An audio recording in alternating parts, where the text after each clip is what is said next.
So I came over here to install some LED headlights and fix the door handle on my new 1999 BMW 528i wagon. And the headlights aren't working.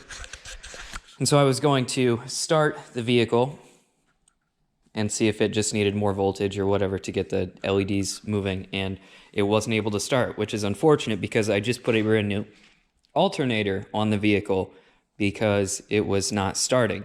So I checked the voltage at my positive post here, and it was like 1 or 2 volts, which is not what you're looking for. So I came back here and tested voltage at the battery deep in the depths down there, and it's, you know, around 11 volts, so I think that's okay. So my new course of action is to dig into train going by to dig into the distribution block that's right about here through the floor.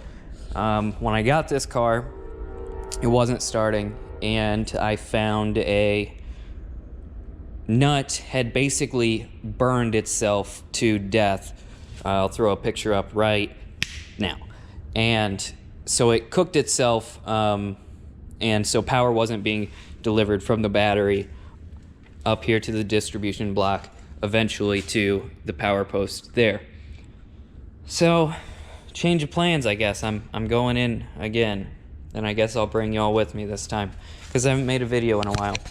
And this is also something that I really struggled to diagnose. So the symptoms are, you know, full power at the battery, and then when you go to turn the key, it just clicks, 1 click, doesn't try and start.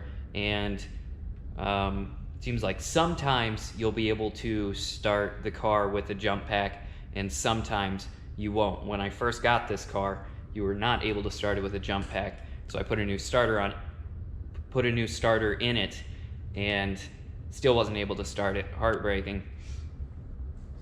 And it turns out it was that little nasty nut at the distribution block. Just got those front bolts out with my T50 external torques. Going for the backs now. Gotta slide that old seat forward. Probably pop the plastics off. These little plastic Johnnies, and then I should be able to get at them. All right, about 10 minutes later, here we are. Under the passenger seat is this distribution block, and I will pop the lid off and we'll see what it is. And yes, it's soaking wet in here. Just a lot of the reason I got this car so cheap. It was had a broken window regulator, and the window wasn't taped the best. So there's a lot of water in here. It's not great. So what I've got here is the power distribution block, and for the sake of demonstration, we're going to show you how it takes power through this cable, runs it across this top bar, through each of these individual fuses, into, you know, one of these red power cables that goes somewhere else. So what I'm looking for is essentially anywhere that power is not being transmitted from the top to the bottom. And I have a ground sunk in over here that's not very good, so we're not gonna see full battery voltage, but we're essentially just looking for anything drastically different than whatever we're able to read at the top here. So that's 10 volts right now, and it'll change depending on how much this ground wiggles. But so first point, see, 10.3 volts. That's good.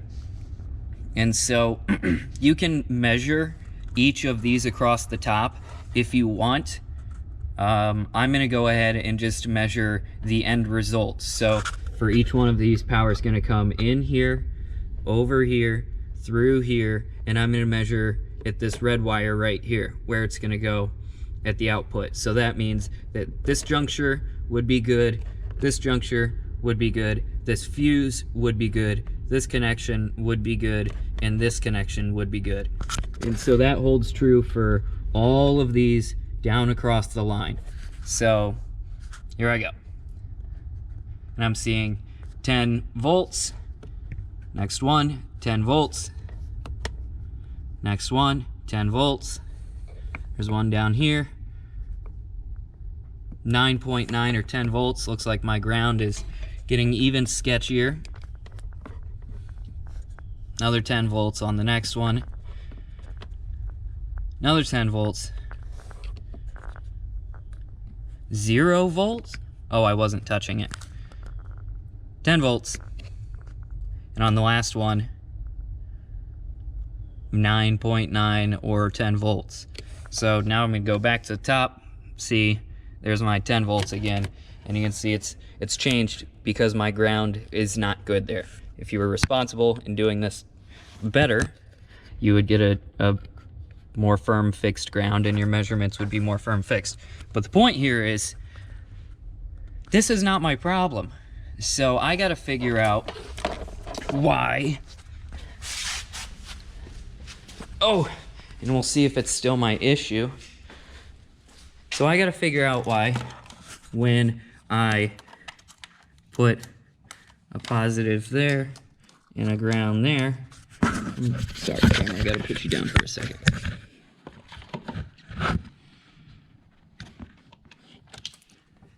Maybe you'll be able to see that. Positive, negative. I'm seeing 3 volts right here. So,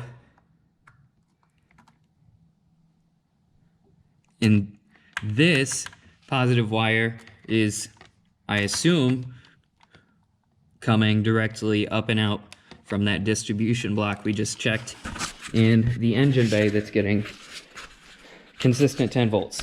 So, fun. First thing to look at should probably be the alternator that I just changed. So I'm going to do that. Alright, checking the alternator. So we're going to pull back a little plasticky cover. And we're going to probe positive, probe the negative, and we see 10.9 volts. So if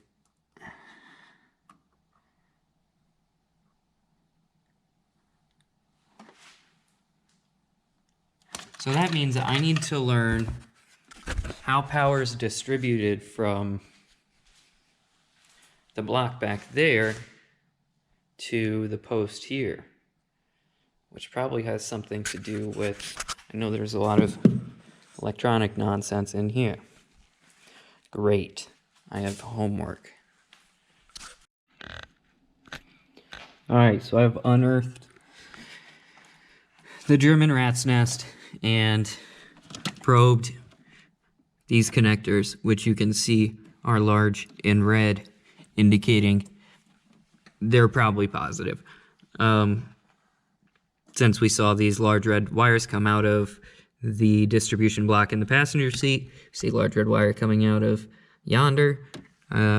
Test this and we get battery voltage. So that's good to go. Now what I don't see is another large red power distribution looking wire going out of this harness, who is the one I would expect to take power over to this post if anyone did. So the digging continues. Status update. I've done essentially nothing. I still have 12 volts here, 12 volts here. For some reason, 12 volts at the post now, where I didn't before. It was down at like 3 volts. And I also have 12 volts down at the starter, or 11.7. 11.7 all around, where it's supposed to be. Might not technically be enough to start, but what I don't understand is why it's coming and going. So we're gonna try and start it. It's probably not gonna work.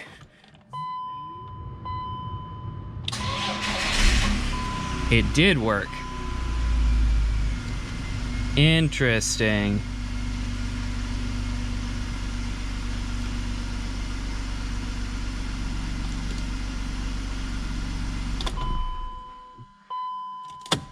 Can we get 2 in a row?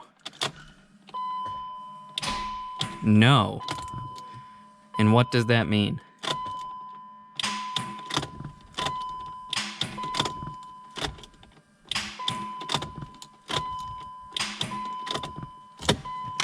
Huh. So, the only other element I can really think of in a starting system, well, let's check this here first right now.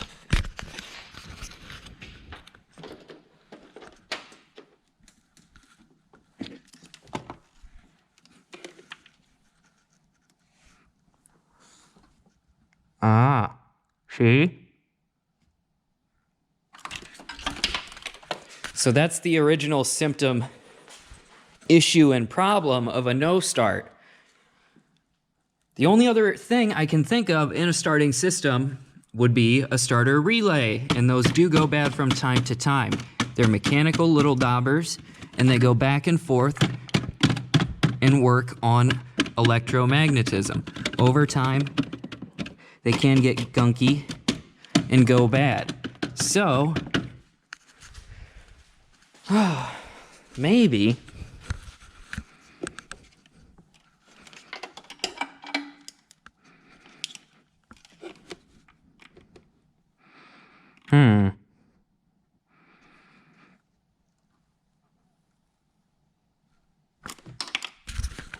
interesting. All right, we'll probe the alternator.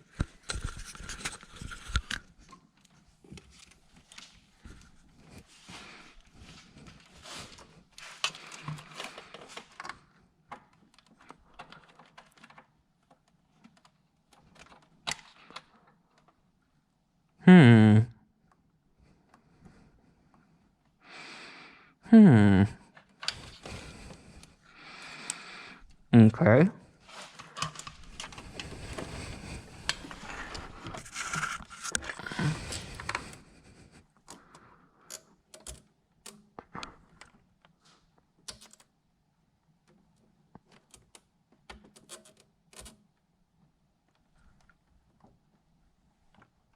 What?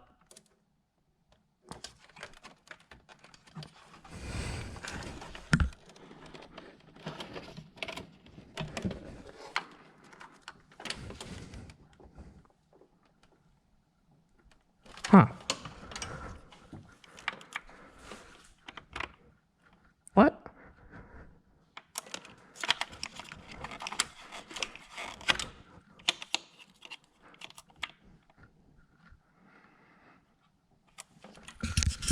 Okay. I'm thoroughly confused. I did not expect to see 5 volts at the starter there.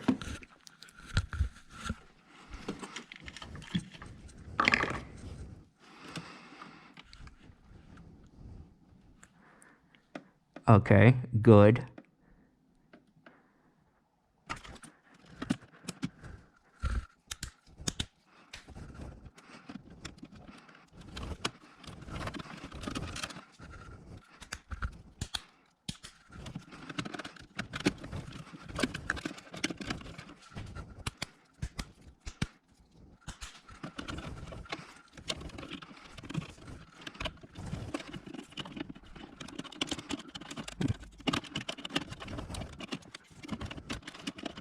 Interesting.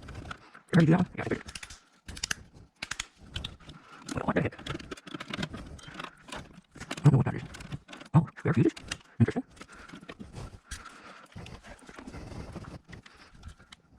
Five, 6 volts.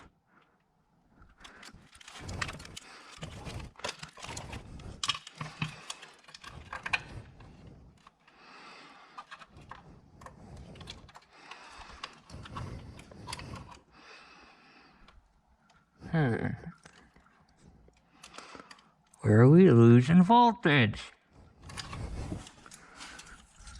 Back to the starter.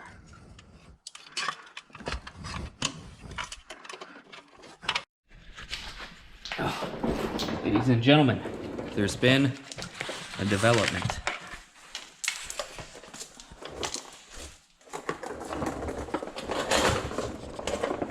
So, what we have here is a positive wire that comes from somewhere inside the cabin. I don't actually know where, don't particularly care.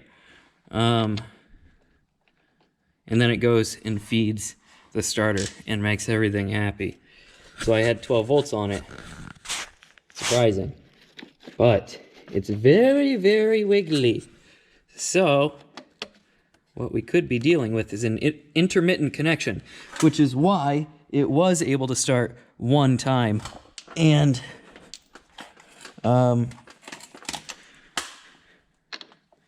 that would be really cool if that was all that this is, because that's much easier than having an actual problem. So we'll get this bad boy tightened up, see if it starts, see if I can probe 12 volts power where I expect to find it.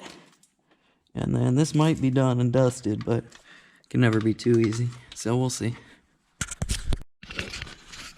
All right, so I got that tightened up. What we're looking for is 12 volts at the starter post here, positive post, and then we'll also check down at the alternator. Ready, set, go.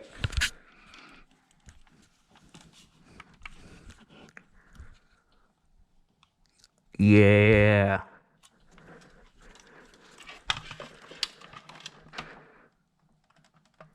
Yeah. All right. Oh, final test. Should be starting the vehicle. Here's what I came to change. What's this door handle? I haven't even started yet. Oh, please work.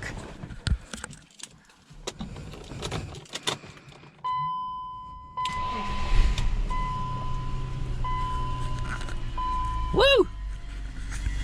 I think this might be the first full diagnosis that I've caught on camera. Feels good to get it done. Doesn't feel good to not know what it is. But all in all, this took about 2 hours. We'll see if she starts again. That'll be the real test.